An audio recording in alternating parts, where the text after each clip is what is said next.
is something that every human experiences. And I feel like we talk a lot about a lot of different human experiences. And today is going to be the experience of being afraid and about kind of how that impacts us and what we can do in order to best support ourselves in moving forward while still feeling afraid.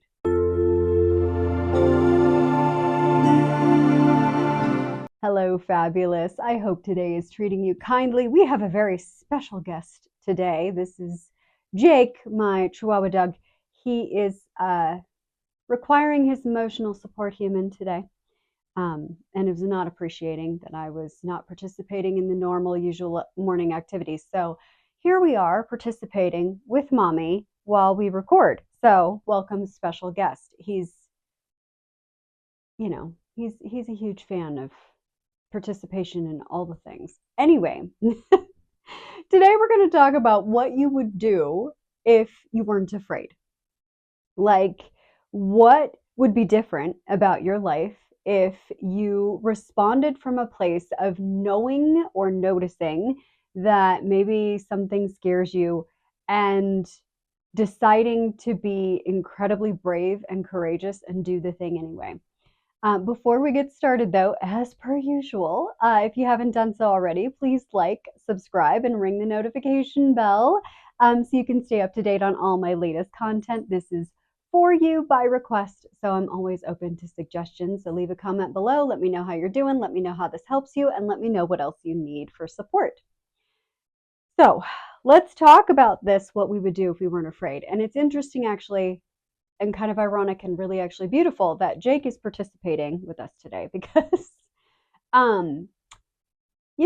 he gets anxious about many things, as Chihuahuas do. They are very alert oriented dogs, and so we get lots of alerts a lot of the time about a lot of things that really aren't that big of a deal. And honestly, it makes me reflect on the experience of humaning in general, where how much of what we have or avoid, like how much of what we actually encounter or avoid in life is all actually just existing between our two ears. Like, we've just built this thing up in our brains and like just completely flipped ourselves out over whatever the thing is. And maybe it's a really big deal. Maybe it's a high stakes situation. Maybe you are competing with somebody for another job, or you're trying to tell somebody how you feel about them, or you are trying to set boundaries with somebody who desperately needs boundaries set, or moving to a new place,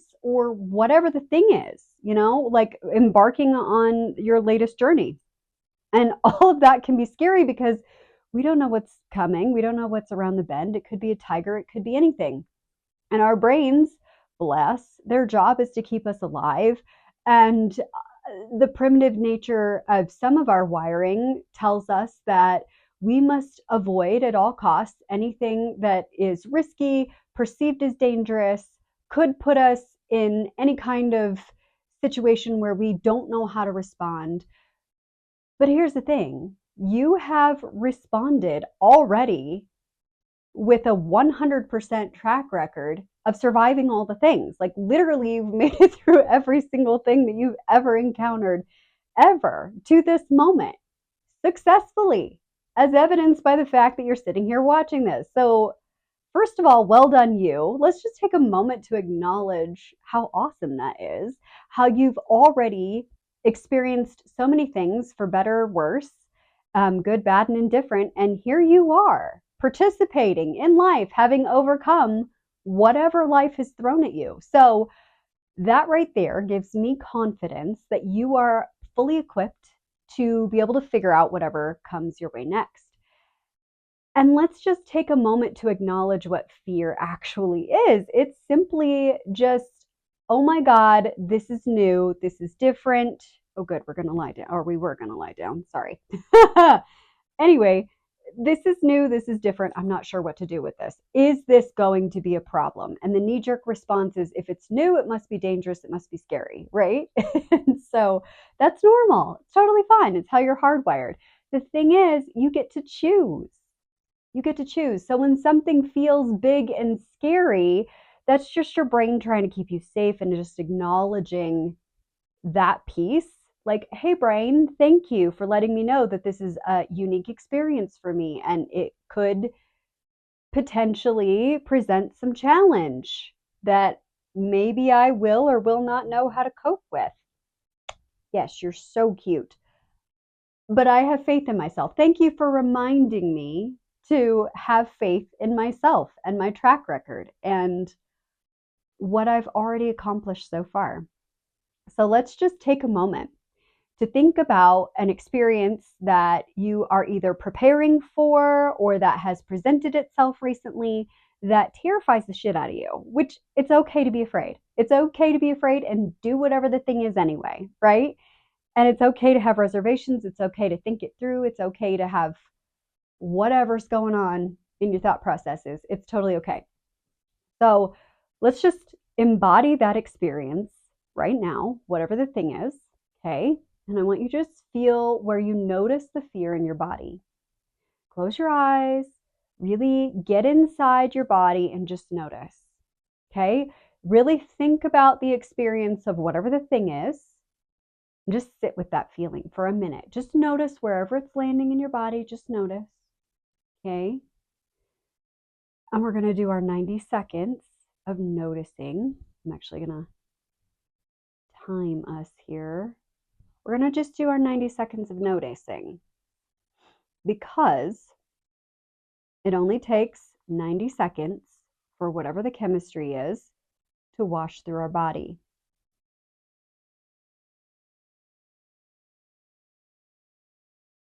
So let's just notice. What changes about your breath when you think about this experience? Where are you noticing tension, discomfort? Where are you noticing the sensations in your body that are just like, oh? I know for me, I notice it most in my throat and in my gut. But you might notice it somewhere else. Maybe your hands get cold and clammy. Maybe you start sweating. And again, whatever you notice, it's totally acceptable. You are totally okay. You're totally safe in this moment to experience whatever you need to experience. I know it's uncomfortable, but let's just notice what's happening in our body. And instead of escaping and distracting, we're just going to feel it.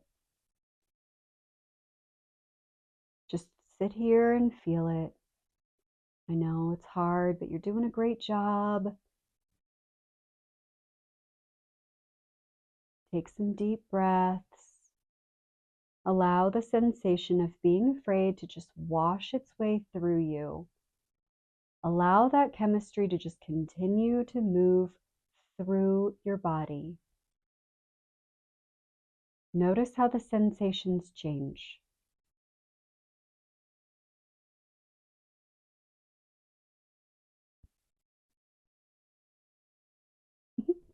And that was our 90 seconds. We did it. We did it. We sat for 90 seconds through our fear.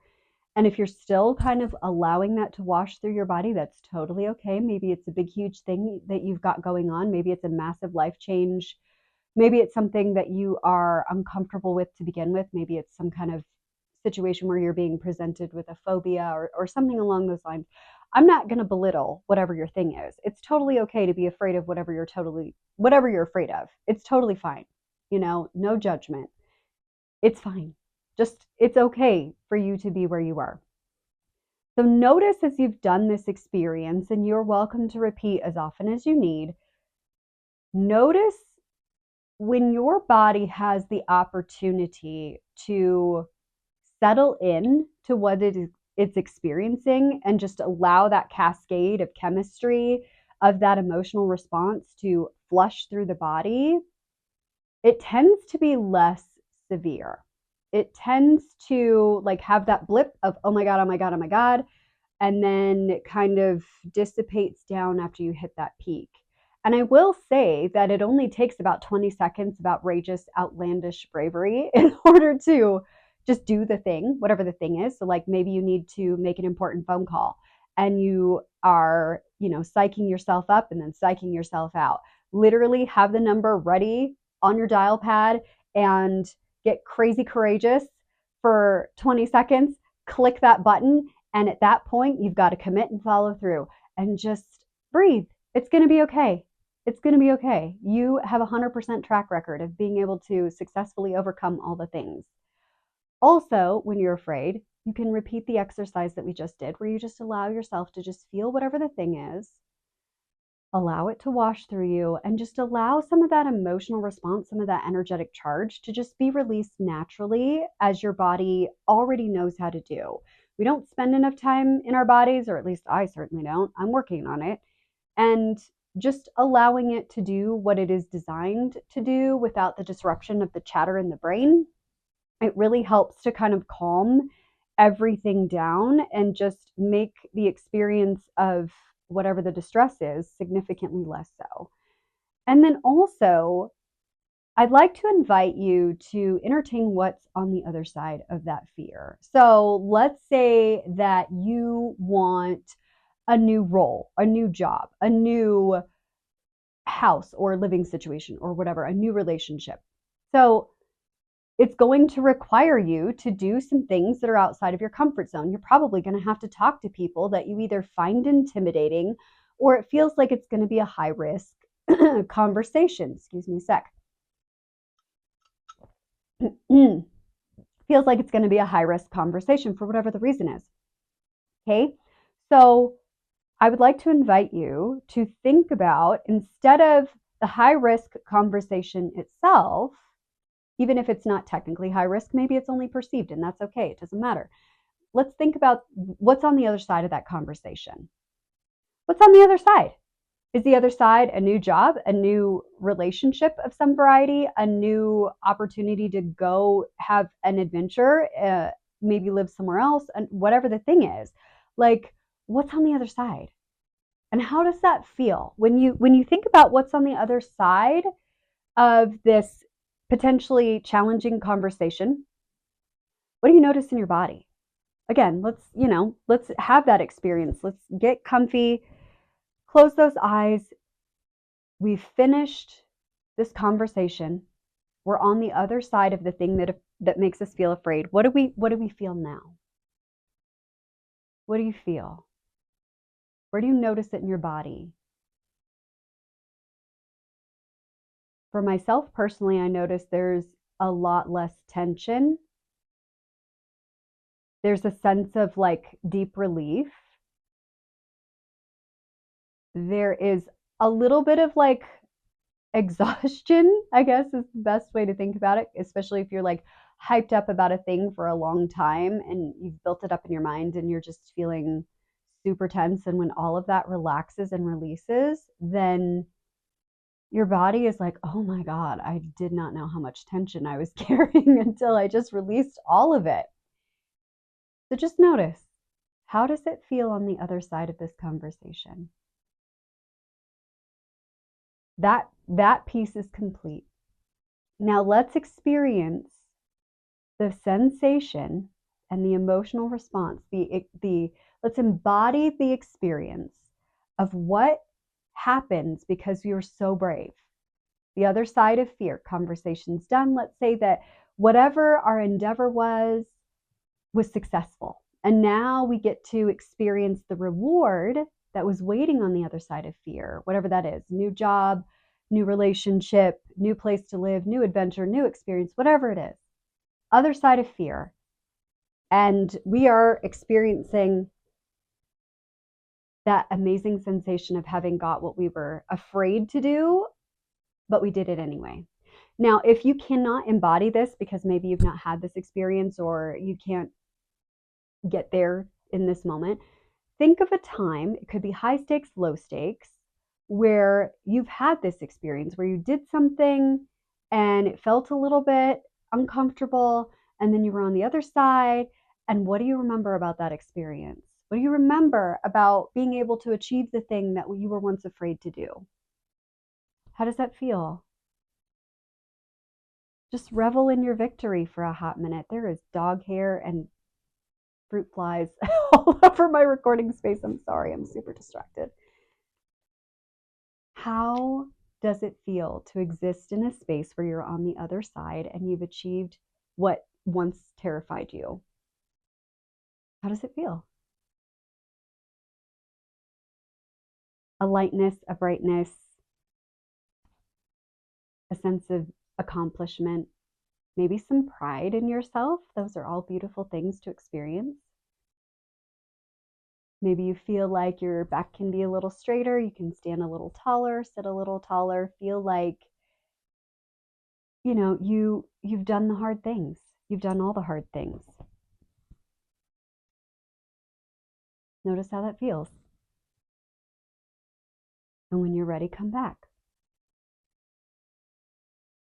At the end of the day, your life is yours and you have to live it for yourself. And I know that that sounds kind of icky and cliche, but let me just unpack that for a sec. If you allow yourself to exist in a perpetual state of fear, and I know what I'm talking about because this has been the vast majority of my life, your world can feel very small and constricted and constrained. But if you allow yourself to just do things that maybe terrify you a little bit until you realize that maybe all of the things that you're doing, the things that exist on the other side of whatever frightens you, again, acknowledging that fear is a totally normal human experience. You are not a weirdo for being afraid of whatever you're afraid of. And knowing that fear does not have to be an all encompassing, conquering experience. Fear is just something that tells you, hey, there's a risk. There's something that, we're not familiar with. We need to tread lightly. It's just kind of like, oh, hey, proceed with caution. Sometimes we can tell our brain, hey, thanks for that reminder that I really, really want this thing. And I really, really, this is important to me. Thank you for reminding me how important this thing is and how I really want to do or be or have XYZ. And sometimes being able to just sit with that fear, like we did, allow it to wash through you, allow it to have its space where it can be acknowledged, will sometimes support it in disappearing entirely, or at least becoming significantly less, such that you're able to move forward and you can feel unrestrained. You can feel as expansive as you were always designed to be. So I hope this has been helpful. Do something today that will put you a step closer to having that which maybe exists on the other side of fear that you've been resisting and that has been super uncomfortable for you. I'm so proud of you, as always, for being so brave and for choosing to do things even when you're terrified and for showing up for yourself, because that is such a powerful thing. You deserve that. You deserve it so much. You deserve to live a life that best honors your soul. So thank you, with glitter on it, for choosing to hang out with me today, for choosing to spend the time, for choosing to invest in yourself. And I hope that you have a sparkly rest of your day.